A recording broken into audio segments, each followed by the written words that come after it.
When I went to New York for the Regis and Kathy Lee show,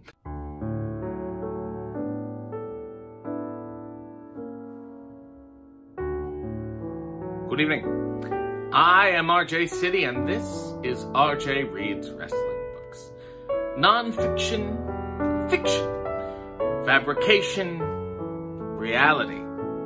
It's lies, it's true, it's true. I'm, of course, talking about It's True, by Kurt Angle. This is him on the front, as you can see, checking his pulse, and on the back, he seems to be yelling at a pedestrian. There are words here, a real American story from one of World Wrestling Entertainment's biggest superstars. The hardcover was not available, so I purchased the paperback, and all the pages in the middle just fell out. The passage I am reading from tonight chronicles Kurt's initial journey into the media landscape.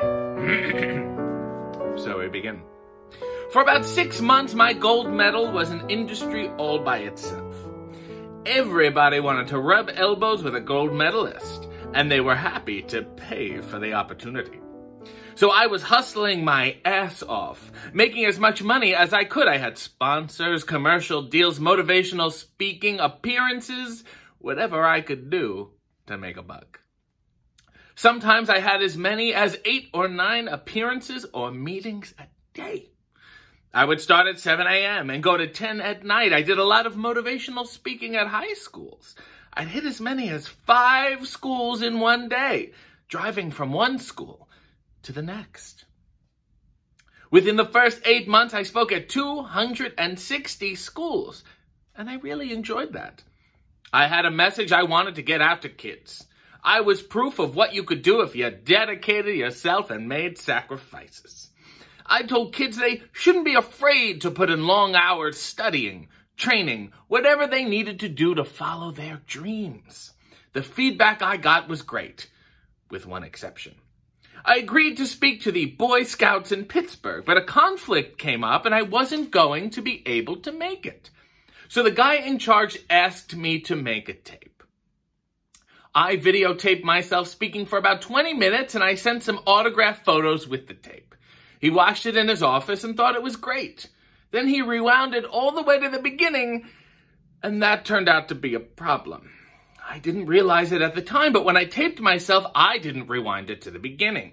I just started taping on an old tape that a buddy of mine had used in his video camera. I didn't know he had recorded video of some graffiti in downtown Pittsburgh that wasn't what you'd want a 6- and 7-year-old kid to see. Let's just say it was sexually graphic. And when they turned the tape on at the Boy Scout function, that's what came on the screen. I heard it took about 15 seconds before anyone reacted and turned it off. They didn't know what the hell had happened. They never played the rest of the tape. The next thing you know, I was getting letters from angry parents and hearing talk about the Boy Scouts wanting to sue me. Nothing more ever came of it, but the whole thing was kind of embarrassing. Other than that, I was enjoying everything about celebrity life. I did Jay Leno's show, and that was a big deal. When I went to New York for the Regis and Kathy Lee show, I went on Conan O'Brien's show too. And I did an appearance at The Wiz with Joe Namath. He's an icon to everybody in Western Pennsylvania because he's from Beaver Falls. He knew I was from Pittsburgh, and we talked for a while. It was really cool. But finally, after about 6 months, my fame started to fade. I wasn't in great demand anymore, so I started thinking seriously about an acting career. I had been taking some acting lessons, and I had made a few trips to Los Angeles. I hosted MTV's Beach House with Jenny McCarthy. I got to meet a lot of celebrities out there. I did an appearance at Nike Town with Gabrielle Reese and Shaquille O'Neal. I played basketball at Gary Shandling's house. Ben Stiller was there, and I pissed him off quite a few times because I played more like a wrestler. They take their basketball very seriously, but eventually I wore them down. I was in such good shape that they wanted to take breaks from me. I was starting to enjoy that LA thing, hanging out with celebrities, going to parties with them, going to their houses. It was all because of Jimmy Miller.